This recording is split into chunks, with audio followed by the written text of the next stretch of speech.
kerana hari ini Yang Amat Berhormat Perdana Menteri telah mengumumkan bahawa bukan hanya kaki tangan awam yang akan ditukar daripada sistem pencen kepada sistem caruman KWSP, tetapi semua lantikan baru ahli politik juga mulai 1 bulan Februari mereka juga akan bertukar kepada sistem KWSP. Ini sementara menunggu. Ini adalah satu tindakan sementara tuan-tuan, interim saja, sehingga satu polisi baru diumumkan oleh KPPA tidak lama lagi. Tetapi basically gist dia memang kita terpaksa menukar daripada sistem pencen kepada sistem KWSP. Apa? Ramai orang tanya, apa hal ni, apa semua sekali. Punca dia tuan-tuan, puncanya senang saja. Bila Datuk Seri Najib tinggalkan negara ni, kita punya kadar hutang hanya 686.6 bilion. Itu pada 2017. Lebih kurang 50.8% berbanding dengan kita punya KDNK tuan-tuan. Hutang kita sangat sihat. Tapi nak buat macam mana? Ada di antara kita ni tak bersyukur dengan apa yang dilakukan zaman Datuk Seri Najib. Mereka telah pun overthrow the government. Mereka telah pun jatuhkan kerajaan. Dan akibat dia, kita dapat Perdana Menteri daripada Kerala sekali lagi menjadi Perdana Menteri. Dan kemudian digantikan oleh Kerajaan Tebuk Atap di bawah pimpinan Tan Sri Muhyiddin, yang kita tahu zaman pemerintahan dia bukan setakat dana negara dibelanjakan sesuka hati dia, tetapi rakyat hidup sengsara. Rakyat hidup sengsara kerana di lockdown satu negara. Jadi akibat daripada itu tuan-tuan, daripada dua pemerintahan utama ni, maka negara hari ini yang diwarisi oleh Kerajaan Madani terpaksa berhadapan dengan hutang negara lebih kurang 1.5 trilion. 1.5 trilion. Jadi yang marah dekat kerajaan hari ini tak tentu pasal ni, kena ingat sikit siapa punya angkara yang telah mengangkat Mahathir dan juga Muhyiddin Yassin sebagai kerajaan. Dan hari ini kerajaan yang baru terpaksa melakukan sesuatu untuk memastikan ekonomi kita terus mampan, untuk memastikan bahawa beban fiskal negara ini dapat dikawal, kan? Dan saya nak beritahu bahawa 1.4 hingga 1.6 juta orang kaki tangan awam yang hari ini masih lagi bekerja tak perlu bimbang. Janganlah dengar hasutan-hasutan syaitan macam Sadiq Sigaraga ni. Ini semua hasutan-hasutan yang tak masuk akal dan terlalu bodoh. Dia mengeluarkan kenyataan seolah-olah macam kita tidak menghargai jasa-jasa frontliners seperti jururawat, doktor, polis, tentera. Ni apa punya bahalul Syed Sadiq ni? Saya nak beritahu, semua frontliners yang terlibat zaman COVID ini, mereka tetap akan menikmati pencen kalau mereka mengambil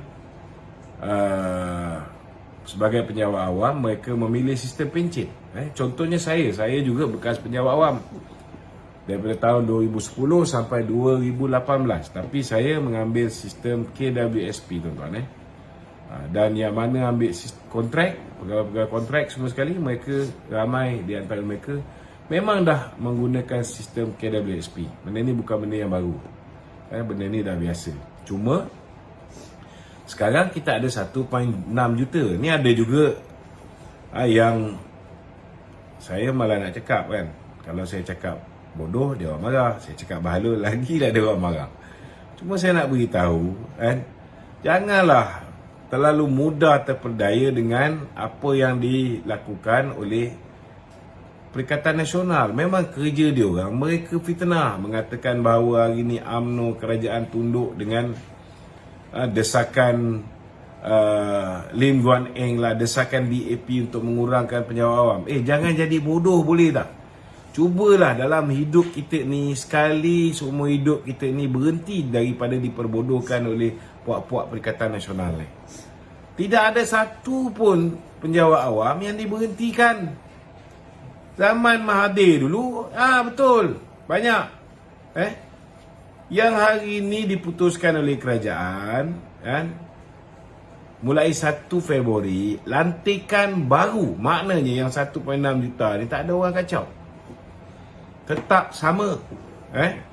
Tidak ada orang yang akan pecat dia orang ataupun tarik balik daripada sistem berpencen, tukar kepada sistem KWSP. Tak ada. Tidak ada, tuan-tuan. Itu kita kena jelas sejelas-jelasnya. Okey. Lepas tu, saudara, saya nak jawab Syed Saddiq yang bingai ni lah. Langoi. Saya nak beritahu, sebelum dengar cakap Syed Saddiq ni, cuba guna otak yang waras, kaji dulu. Dia kata yang paling membebankan di kalangan pencen penjawat awam ni ialah ahli politik. YB, menteri-menteri. Zaman kau jadi menteri sepatah haram pun kau tak cakap pasal ni, kan? Cuba time kau jadi menteri tu, engkau declare bahawa saya tidak akan ambil 5 sen pun pencen. Barulah gentle. Sebenarnya fakta dia ke laut, tuan-tuan. Kita ni kena tipu bulat-bulat saja. 1 tahun, contohnya tahun 2004 ni. Untuk tahun 2004 ni, saudara, berapa yang kerajaan kena belanjakan? 2024. Berapa kerajaan kena belanjakan untuk bayar pencen? Jumlah dia ialah 26 bilion ringgit. 26,000 juta ringgit. Kalau orang tak tahu apa benda tu bilion. Daripada jumlah ni, saudara, 83.49%, lebih kurang dalam 21.707 bilion. Ini hanya untuk bayar kaki tangan awam di Semenanjung Malaysia saja. Banyak tu, tuan-tuan. 21.707 bilion. Ada yang kata kita tak hargai tentera. Tentera ni nombor 2 paling banyak kita bayar, tuan-tuan. 2.074 bilion. Jumlah dia lebih kurang 7.98% daripada 26 bilion tadi pergi kepada tentera.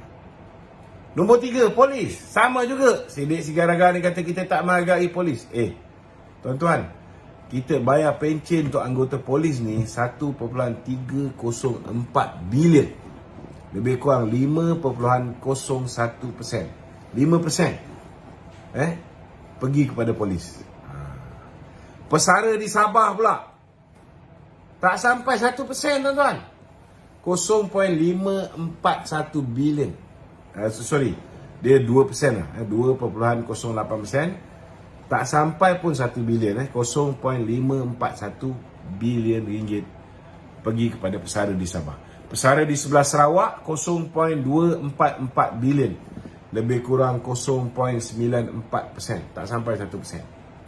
Ahli politik, yang dia orang duk sibuk ahli politik ni, saya nak beritahu ahli politik, dia punya pencen 1 tahun cuma 84 juta saja. Maknanya tak sampai 1% dan hanya 0.32%. Hakim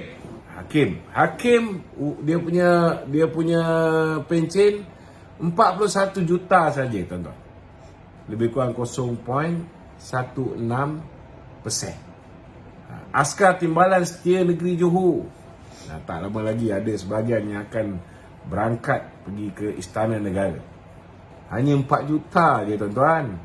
0.01%. Okey, rancangan B lebih kurang 2 juta saja. 0.01% juga. Okey. Ahli sukarela pun ada yang kita bayar pencen juga, kan? Tapi kosong, tak ada, kita tidak ada bayar ahli sukarela pencen ni. Jadi kalau dengar Sadiq Sigaraga punya sembang ni tuan-tuan, memanglah seolah-olah macam ahli politik ni sangat membebankan. Tapi saya berpandangan di dalam keadaan manusia hari ini, khususnya rakyat Malaysia, sebahagian besarnya orang Melayu, dah tak rasional. Tak rasional. Sebab apa saya kata tak rasional? Kerajaan yang menjahanamkan hidup diorang ni, Kerajaan Perikatan Nasional 18 bulan berkuasa, diorang hilang pekerjaan, diorang hilang pendapatan tetap, diorang hilang macam-macam, last sekali berhutang, kena merayu duit KWSP, minta sana, minta sini, mengemis sana, mengemis sini, pinjam along dan sebagainya. Ramai yang bunuh diri. Last sekali, bila mereka sogokkan fitnah terhadap Kerajaan Barisan Nasional, mereka sogokkan rasuah, bayar pengundi-pengundi. Ada yang bagi RM150, ada yang bagi RM350, ada yang bagi dana bakti remaja, dana pencen lah, fitri lah, macam-macam jenis. Ramai yang gelap mata. Undi balik kerajaan hancur, kerajaan yang menghancurkan hidup dia.